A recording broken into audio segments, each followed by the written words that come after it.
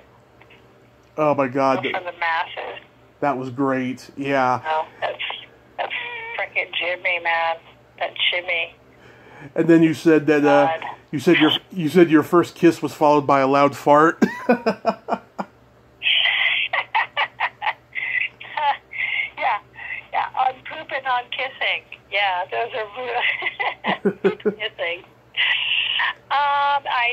right? That's so funny. That's so true.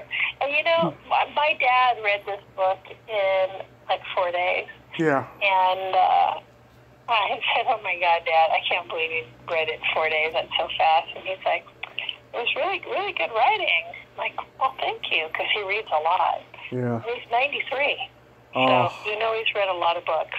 Mm-hmm. And I said, "If you could describe it in one word, what would that be?" And he said, without even skipping a beat, honest. Oh. So, coming from my dad, who is like my hero in every way, you know, he knows these stories. And that should really, I mean, he should actually be quoted on the back of the book. Honest. Like just that in quotes. And then Jack Smith, Kathleen's dad. That would actually be really funny. I might have to do that. Honest. Jack Smith, Kathleen's dad. Yeah. Yeah. I know, right? Yeah. I never. What else? What else? I never knew that you tried. What else makes you laugh out loud? What about electricity? Did you read that chapter? Electricity, that was pretty good. Yeah. I never knew though that you. Oh my God. I never knew you tried stand-up comedy. Oh, you didn't? Oh, yeah. Yeah. I know. Everybody should give it a try, just so they can know how hard it is for those guys up there. I did it 10 years. Yeah, I did. Everybody. I did it 10 years in the Bay Area. It was tough, and I may go back to it someday if COVID can get under 10 years? control. Oh my God. Yeah. Ready for the insane asylum. I took I mean, there'd be periods where I wouldn't do it for a while, then I'd go back to it. You know. Uh-huh. Do you know who Tom Pappas is? Tom Papa, yeah. Yeah. Yeah. My daughter and his daughter are really great friends. They're actually hanging out right now. Wow. I know. Isn't that cool? Yeah. Yeah, they're great friends. They dance together, and they're awesome. And yeah, you know, it's nice. He's amazing. What a talented guy. Have you seen his show? I've seen his show. Yeah, I listen to his podcast with what's her name, Fortune Feimster, sometimes. And yeah, what I like about him, he's so unusually upbeat and positive, unlike a lot of comedians, because so many comedians are exactly what we just talked about, negative, you know? Well, you know, comedy is tragedy plus time. And a lot of the stuff that we find really annoying actually ends up being pretty funny. Right. And the irony in life is very clever to our brain, and it kind of makes us feel like like that. It's really it's interesting to find people that can actually make you just like go, just roll and laugh and have tears come out of your eyes, and those are the greatest laughs of all time. Yeah. And that is so healing for the soul. So I am a huge advocate of finding humor and the truth and letting those two things collide, and doing it in a way where somebody isn't feeling like shit in the room, you know? Yeah. Wasn't at your expense, fat grandma. You know? Whatever. It's like we don't need to go there. There's brilliant awarenesses that that allow us to feel good about laughing. I think that's really important. Mm-hmm. Yeah. Did you ever go up There's on? a lot to be said right now. Huh? I was going to ask, did you ever go up at Did you ever go up at the Comedy Store? Yeah, I did. I love that place. I mean, Twice at the Comedy Store. Twice at the Improv. Yeah, the Comedy Store. I've talked to so many people who came up there in the 70s, and they just told me just how insane that place was back in the day. Yeah. There's a really good show called? What's it called? Shit. I'm Dying Up Here? Dying Up Here. Yeah. That's, Yeah. They're gonna do a Comedy Store documentary on Showtime soon. Oh, cool. Yeah. I know a couple of the comedians. Well, you know. Yeah, I know a couple of the comedians that were interviewed for it. Cool. I also I like documentaries. Yeah. Oh, I also wanted to bring up, I love the Esther Williams chapter too. Oh, cool. Yeah. God, what an amazing woman. Yeah. I'm sorry, I'm eating macaroon. I got really hungry. She's amazing, and she was such a mentor, and she really didn't give a rat's ass. Yeah. And that was such a huge part of her charm. Isn't it funny? We really start to appreciate people more for being real direct and not trying to fix things, but actually calling things out as they are. Because God knows we have had enough smoke and mirrors to last a lifetime with things that people say they're going to do and they don't do, and trying to make nice when it shouldn't be made nice, and you know, that whole story about her being in that particular environment where she's being absolutely honored, and then being just, you know, insulted at the same time. It's just beyond. Yeah, the archaic notions of what is proper and acceptable without giving anybody any heads up. Yeah. It's like, it's one thing if you say, hey, you're going to have to wear, you know, shoes and a shirt to get service in here. You know, most people have that printed up on the side of the wall. But, yeah, that was just really, really lame. And I love that she never tried to, you know, oh, it's okay. No, don't worry. That's all right. Insult me. You know, she didn't do that. She didn't do that Pollyanna stuff. Good. I really appreciated her for that because, I don't know, there's something, you know, listen, if you ordered a steak medium rare or medium and it comes to you rare, don't you send it back? I do. I want it medium. I don't want it bleeding when it comes to my plate. Like, I eat meat. Yeah, I do too. The only actor in Hollywood that eats meat. Yeah, I do too. I eat meat too. I've never had someone give me the wrong steak though, and I'm happy to eat steak. So if someone brought me the wrong one, I would probably just eat it just because, you know, it's there and I'm hungry, you know. But I prefer it. Oh, really? Yeah. Or something came. Do you ever send food back? I mean, I'm not really that person. I don't pride myself on being a pain in the ass when I get to a restaurant or anything. But yeah, if it's not right, you should be able to say, like, hey, you know what? I ordered tomato soup, not chicken noodle. Right? I mean, right. Would you do that? What would you do? Okay, so I've had many situations in like fast food restaurants where like I asked to have no onions on my burger or something like that, or no mayonnaise, you know. So I go back and I remain calm, but I'm just irritable that I didn't get it because I'm starving, you know. And I just go back and politely say, "Can I get a new one?" or whatever. And that's that. They usually don't give me any trouble. I will tell you this though: when I do go to a Mexican restaurant, and I order like tacos or something, or a burrito or something, I don't like pico de gallo or onions or certain things, tomatoes, and I feel like sometimes when I go back to get it without all that stuff, I think they're insulted.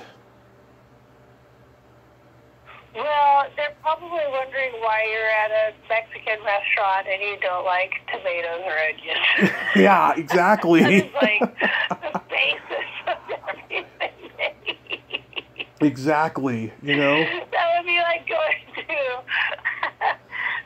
an Italian restaurant and going like, I can't have any gluten or anything that represents that. Yeah. As in pasta, bread. Yeah. You know what I mean?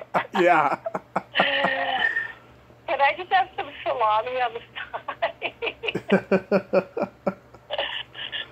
Salami on the side. Wow, I've never heard that one. Listen, you know what? Yeah, because that's the thing. When you're at a Mexican restaurant, everything starts with tomatoes and onions. Oh, my God. Right. Salsa, tacos, burritos. Tomatoes and onions. They're looking at you like, he's not from our country. He's not one of... Obviously, I'm not. Look at me. You're like, no, I'm not. My name is Tommy Kovac. That is like anti-Latin as you can get. Yeah. You are from the old world. No, you're from the old world, and you had like meat and potatoes. Yeah, I'm from the first world. Look at your ancestry. Yeah. From the first world. You were meat and potatoes. You probably like whiskey and beer. I did when I drink, yeah. Things. Yeah. Huh? Yeah. Yeah. So it's just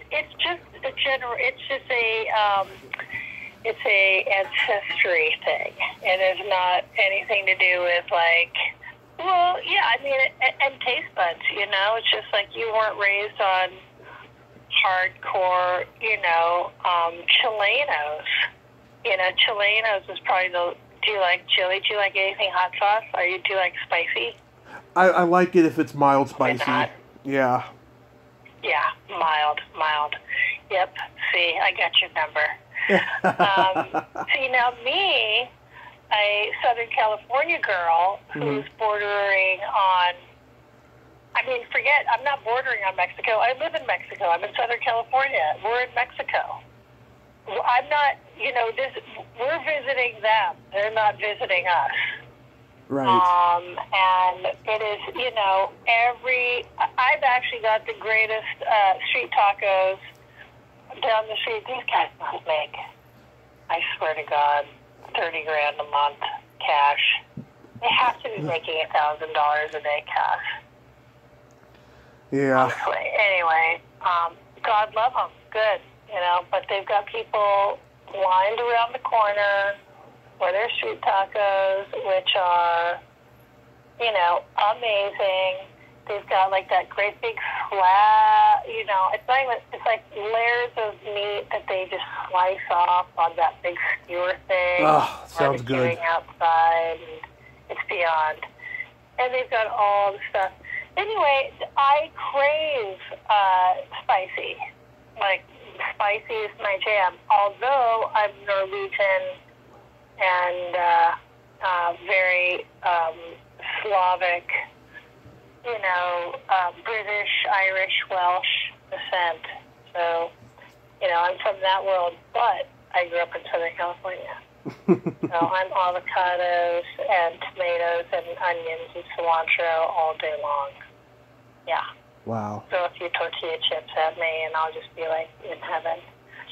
Anyway, yeah, that's cultures and all that kind of stuff. But I love Indian food too. I think I was probably a person from India in another life, because man, I could live on curry. Probably not a curry guy. No, I can't do curry. I can't do Mongolian beef, any of that really hot stuff. Mm-hmm. I'll have chips with a mild. I'll have chips with a mild salsa.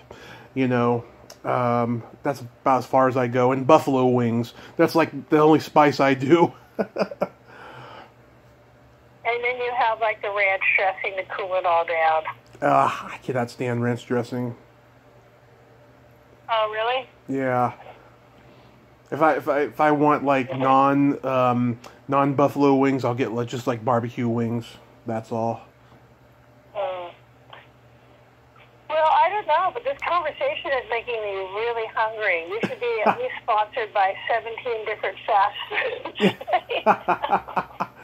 Okay, let me move along back to the book. I really appreciate that. Yeah, I'm so glad that you read the book and that you're digging it. And did you read the whole thing? You finished the whole thing. I finished the whole thing, yes. And what I'm dying to know is, have you heard from Quentin? Has he read it?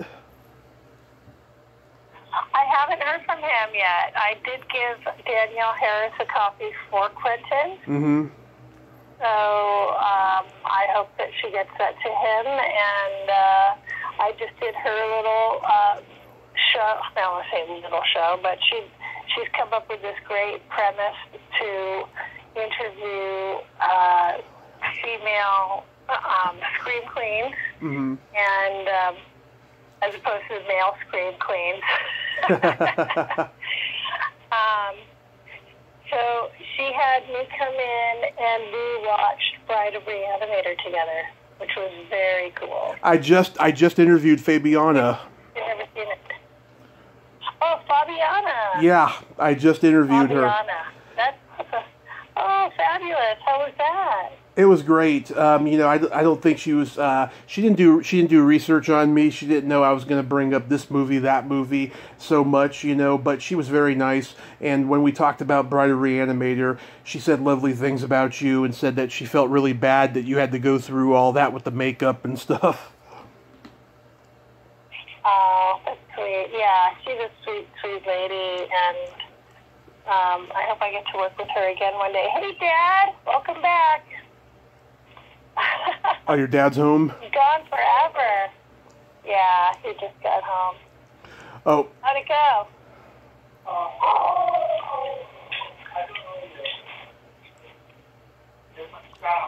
Okay. I'm on the phone right now doing an interview. All right. He just got back from his, there's the dogs are freaking out. He just got back from his hearing aid thing. Uh-huh. And a new hearing aid. Yeah.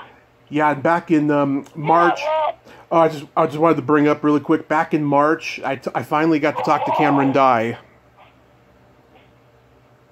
You finally got what? I finally got to talk to Cameron Dye back in March.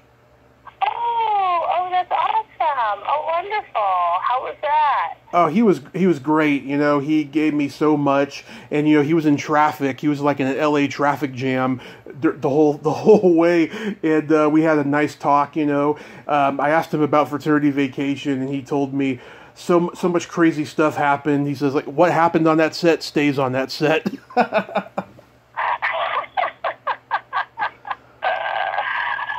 cool. I have such a great memory of going to the movies with him one day, and his movie Body Rock was playing with Lorenzo. A feature with Hard Bodies. Yeah. Yeah, it was so cute because we were both on the marquee. I loved that moment. I have such a great photo of that. I gotta find that photo again. Did you put it in the book? He's cool. No, you didn't put it in the book, right? It's not in the book.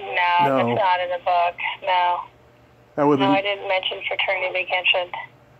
You did mention that you had done it. You mentioned Halloween 4. Yeah. I was curious about that. Why not?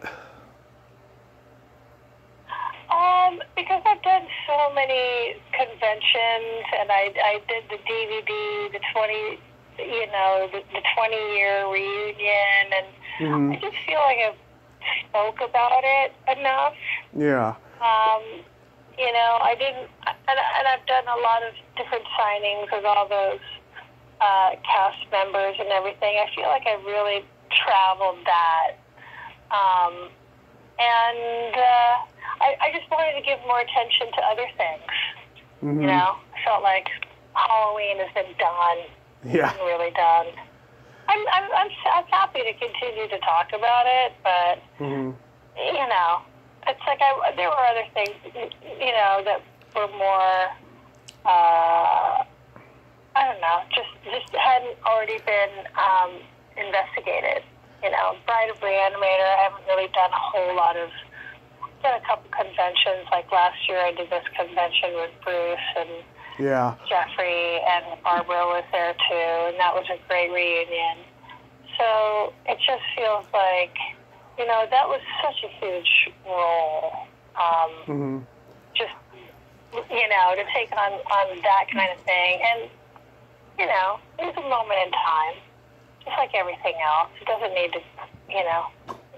Anyway, I love the whole Kelly Meeker, and I'll work that for as long as people want me to work it. Yeah. And have you been invited to any virtual cons? No, I haven't. I have not been invited to a virtual con. I think they're terrible. But I'm going to be launching my own podcast October 1st. Kicking It with Kathleen Kinmont. And so I'm going to be bringing on as many, like, 90s action heroes as possible. I think there's a really big niche right there. And I'm looking forward to making that happen. Oh, that's cool. What made you come up with that? Well, I really want to, you know, really push my book. I'm going to have the next year, really, to promote my book and put as much out there as I possibly can to bring attention to it. And, you know, it's going to be an opportunity for me to connect with a lot of old friends, you know, all kinds of people, Wings Hauser, Art Camacho. You know, the list is so long. I mean, the people that I've worked with. And there's really, and I had one of these fans, a guy that interviewed me for his podcast. He was like, you know, you really should start this. You should really have your own thing. Yeah. So I said, okay. And he started working with me on it. And this guy that I'm working with for the audible of my book, he's totally on board. So we're going to do a visual podcast.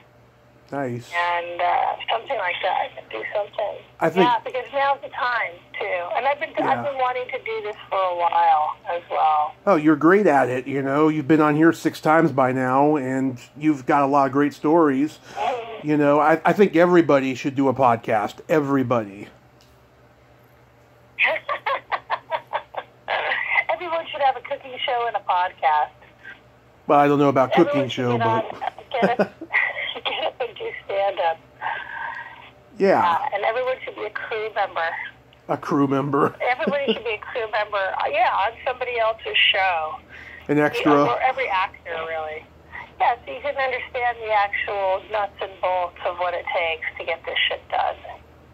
You know, to have gratitude when you step on a set and go like, wow, you know what, the prop guy is really busting his ass, and I should really be appreciative because I have props that work and that make sense. And, you know, like, you just you know, have an awareness of what the wardrobe person goes through. Have an awareness of what the stand-ins have to endure. Have an awareness of what Grips and Electric and all these people, you know, sound guys. And I don't know. It's just good to be a crew member, I think, just to be a part of the team instead of part of the, you know, I'm the talent and I'm the diva. You know, to me, that is just tired.